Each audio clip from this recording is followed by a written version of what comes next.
आज देश में कई तरह के माहौल चल रहे हैं। हमें एक एक चीज पर नजर रखनी पड़ेगी। जैसे सबसे पहला मुद्दा ईवीएम। ईवीएम से वोट की चोरी पे लगातार कार्य चल रहा है। अब ईवीएम को इस तरह समझिए कि पुराने समय में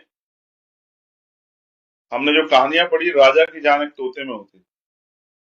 400 पार 370 पार का नारा देने वाली सरकार की जान भी इस ईवीएम नाम के तोते में।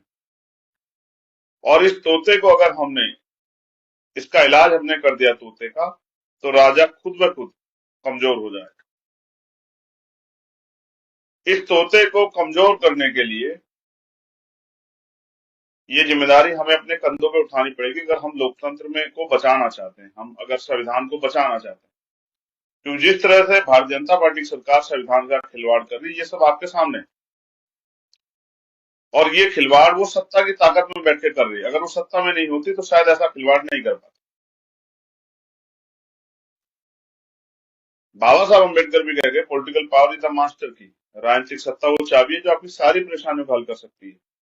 ये सरकार आपकी परेशानियों का नहीं, आपकी वोट लेके, चुनावी समय में आपको हिंदू बता के आपके वोट लेके अपने लक्ष्यों को पूरा करने में लगी, अपने एजेंडों को पूरा करने के लिए लगी। आज भारत में जो राजनीति है, बहुजन राजनीति, उसका हालात आप उस हालात को अगर जायजा आप करेंगे तो आपको एहसास होगा।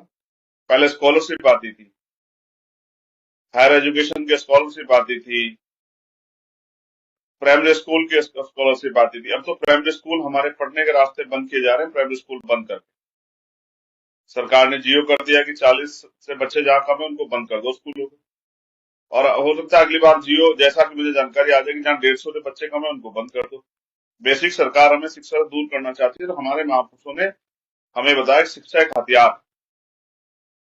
पुराने समय में तरक्की करने के लिए कई तरह के हथियार थे, लेकिन इस समय में तरक्की करने का सबसे पहला हथियार जो है वो शिक्षा।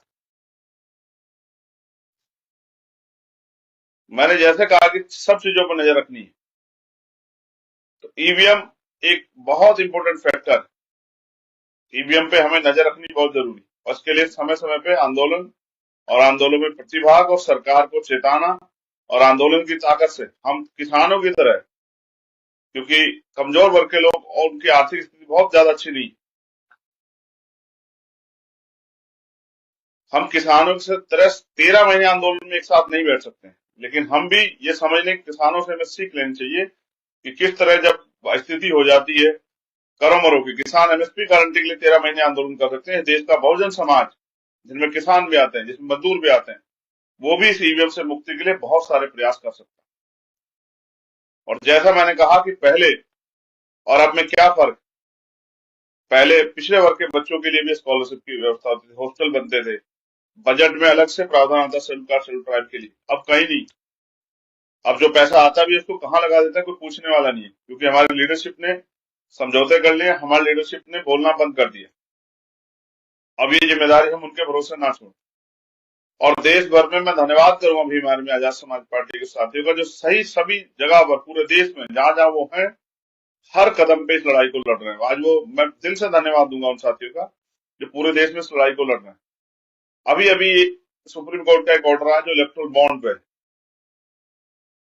जिसको मैंने ट्वीट करके बताया कि उसको पॉलिसी क्या है। पॉलिसी ये है कि एक हाथ दे एक हाथ ले, कि आप हमारे चुनाव से में मदद करो और चुनाव के बाद हम सरकारी कंपनियों को बेच बेच के आपको देंगे। अब इसकी बहुत सारी परतें खुलेंगी तो आपको जानकारी होगी कि बहुत सारे लोगों को ईडी सीबीआई इनकम टैक्स के छापों से डरा के, या बहुत सारे लोगों को उन पे छापे डाल के फिर समझौते करके उनसे पैसा लिया गया। उसके साथ साथ बहुत सारी ऐसी भी कंपनियां हैं जो इन्हीं की कंपनियां हैं, जिनमें ये अपना काला धन डालते हैं और फिर उनके जरिए फंड्स करा के जो है, आज भाजपा के पास सबसे ज्यादा पैसा, और वो चुनाव में पानी की तरह पैसा बहाती। क्यों? क्योंकि वो सत्ता में बना रहना चाहती। ये लोकतंत्र की हत्या, ये लोकतंत्र के साथ लूट है, डकैती। बाबा साहब अम्बेडकर इस पर चिंतित थे। उन्होंने जिस दिन संविधान सौंपा इस बात को कहा था कि आज हम विरोधाभास की जिंदगी में कदम रखना है। राजनीति में वन वोट वन वैल्यू, राजनीति में तो हम लोग बराबर हो जाएंगे, लेकिन जब तक देश में स्थापित सामाजिक गैर बराबरी, जो जाति के आधार पर, और आर्थिक गैर बराबरी, जब तक ये दूर नहीं होगी तो राजनीति इस खबर को देखने के बाद क्या है आपकी राय, नीचे दिए गए कमेंट बॉक्स में दीजिए अपनी राय। ऐसी तमाम बड़ी खबरों को देखने के लिए जुड़े रहिए हमारे साथ। खबर अच्छी लगे तो लाइक कीजिए और शेयर कीजिए, और हाँ, चैनल को सब्सक्राइब कर घंटे वाली बटन को दबाना ना भूलिए। फिर आते हैं आपके बीच कुछ खास खबरों के साथ। तब तक के लिए नमस्कार, जय भीम।